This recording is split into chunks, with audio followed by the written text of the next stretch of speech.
These demons is all I can describe these as.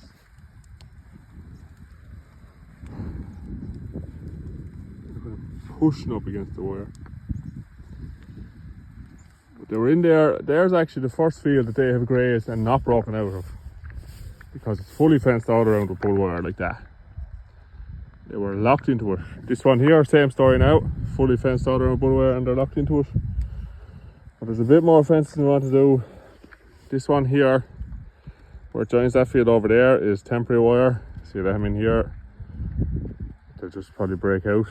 Next one up, same story, temporary wire. They'll just probably break out. This one on the top left here has bull wire all around, so I'd say now they'll come from here and back into this field and then over to that one for a day or two. But they have an awful lot of pulling left in that field still. But they are definitely uneasy, look. And this is what happens to them. They get into the corner here like this, look, and this heifer now is stuck here, where they're all shoving her. She ends up having nowhere to go then, and either goes out under the wire or through the wire or whatever. Anyone else having this issue with heifers this year? No? Hello. This week has been all over the place because I'm not really here much. I was here Monday, and then I had a wedding for 2 days. My partner's brother's wedding for 2 days, and I'm here today, which is Thursday, and then I'm gone again tomorrow. We're going to Edinburgh tomorrow for 3 days for a stag do, so it's a heavy week now.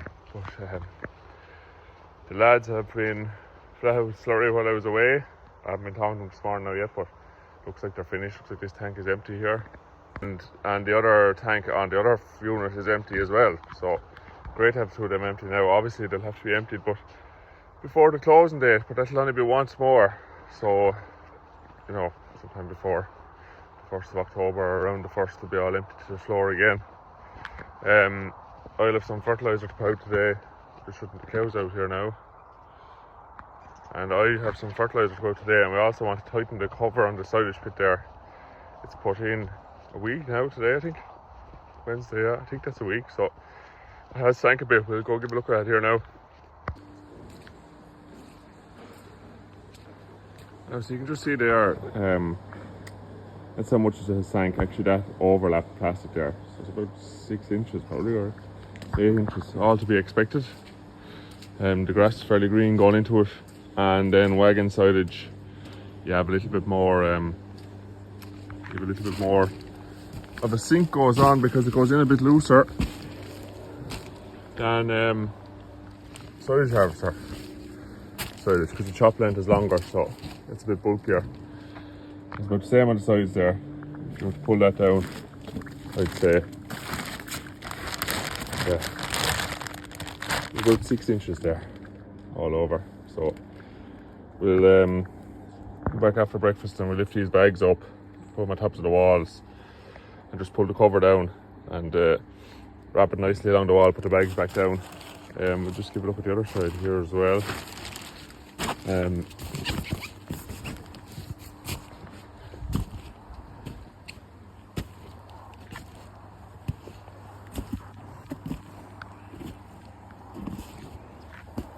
It's actually a bit better because we've more tyres on it, but we want a small bit of a tighten as well. And in the back then we want the most, because it has the least tyres on it. We'll strip all them tyres off of the back and we'll pull the cover down to the bottom and lap it up, and then just throw them tyres back on it. We'll check the front here.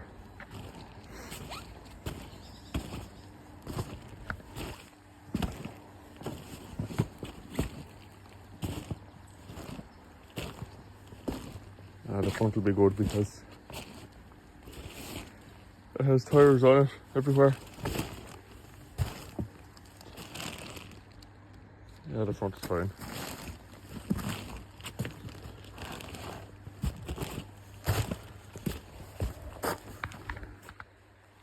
Our new drain still working away rightly here. Super job.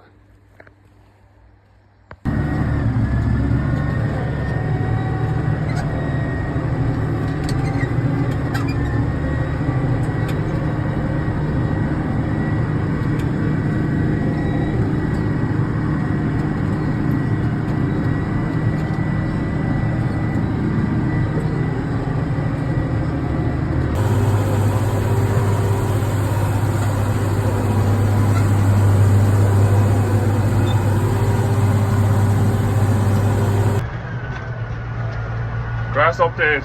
The quality is really good there. I don't know what. The weather is probably suited. The growth in the past week has been crazy, as you'll have seen from the wedge there, the last couple of wedges. There's lots of paddocks have been skipped, so we've done that to try and keep the quality there. Now I haven't skipped and dropped the average farm cover down to 500 or anything like that, because it is the end of July and it's not May, and you have to remember that the growth will not stay at 90 going forward. Days are already getting a little bit shorter, so I think we've had a week or 10 days of ferociously good growth, and we've used that as well as we can. I think there'll be 3 paddocks to mow here and 3 on the other farm, and that'll be kind of it then. Crazy thing that there's only going to be 6 paddocks of surplus bales made this year. But anyway, we're glad of it. So I'm still following cows once a week with protected urea, and it's going out at about 20 units. So feeding it for every round pretty much, if it's using a unit a day, or probably using a little bit less. But somewhere around there, we're feeding it then for every round. There's no wasted nitrogen then. It goes out, grows the grass, cows eat it, and there's nothing left there. But the only thing about doing that is you have to be in the field then once a week. I cannot skip, so I don't know. Sometimes I'd be questioning whether I should go blanket spreading and save a bit of labour. We went blanket spreading on the second farm last year and ran into lots of health problems with cows, lameness and cell count, the 2 main ones when the milk urea shot up. So haven't done that this year, have followed them every week and have no health issues up there, and have changed nothing else. So urea is good as 27. One farm is a little bit higher at 30, about the limit of where I'd like it. But it's running around 25 to 27 here, so I'm very happy here. And cell count is sitting around 100,000 on both farms.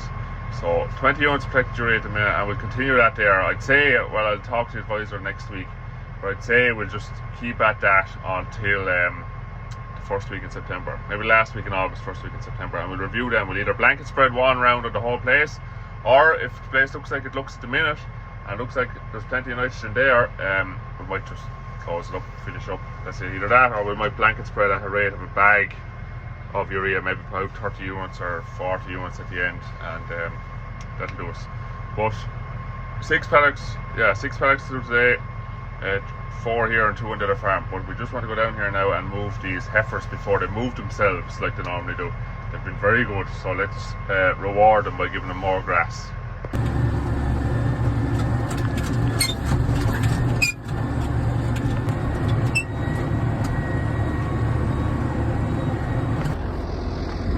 There they are. Haven't caused trouble yet, but they're heading that way.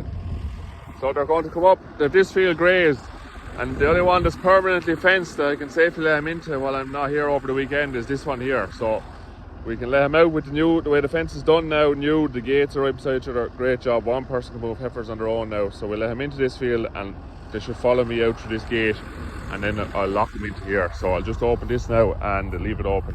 These 2 backfields weren't grazed since last September, and they haven't been mowed this year yet either. Really glad of them when the grass got tight there for the heifers, because it's heavy out pulling in it, like I said, west of Ireland grazing.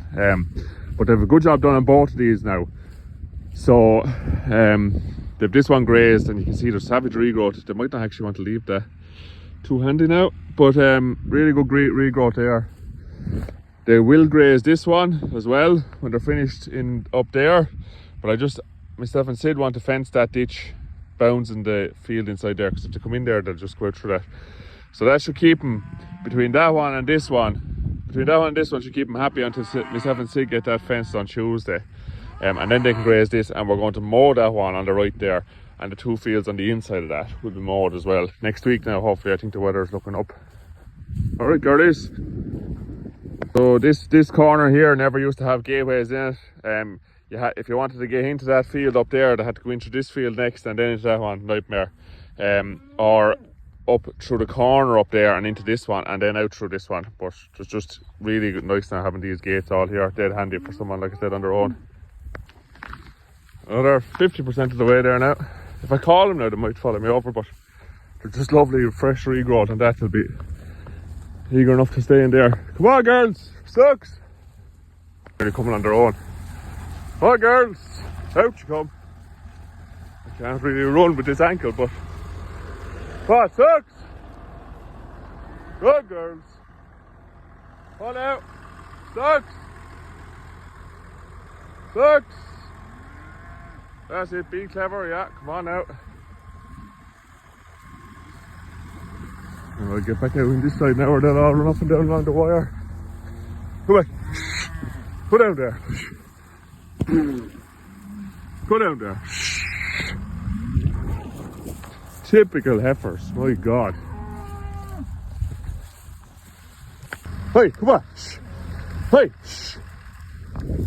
Oh, you stupid bastard. Go back. Go back. Go back. Go back.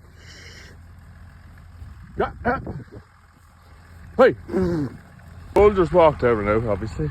Bulls are clever. And these two then. I'll wait at the gate, they might come down. Maybe. Let's see, we'll wait here for a minute. Got them out anyway. Out of the two, one of them went out. And then ran up and down the field another few times with the other one. And she went out too. They're hard managed this year. They won't lead nor drive.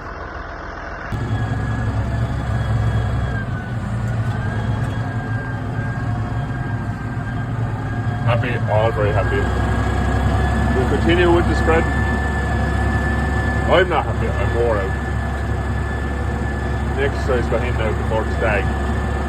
Also there, just as I was running around on my sore ankle, I remembered I never gave anyone an update on the results of the MRI scan. Not that anybody cares, but for anyone who is interested, there's quite a bit of damage going on there.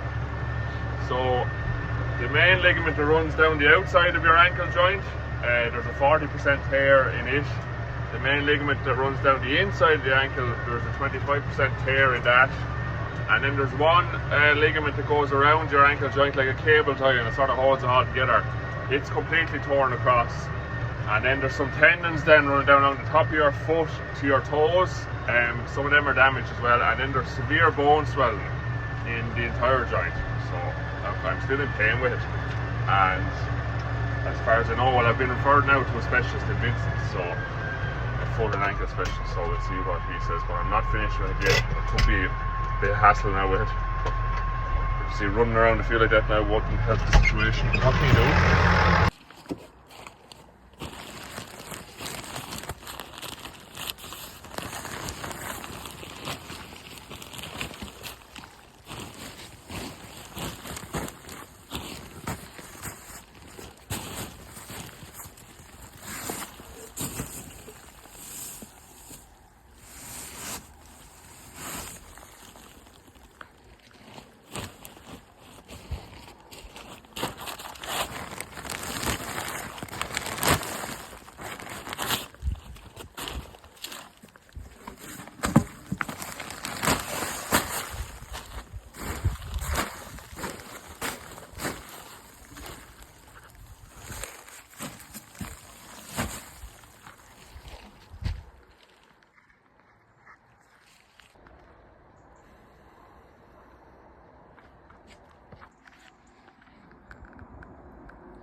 Sandbags are really handy for that job. Just lift up the bag, throw it up on the wall, and then walk the cover down and put the bag back on it. That should keep her right now. You're doing waiting down here on your own for a girl, I don't like that. So I don't. And you've got an ear hanging down. What's going on with you?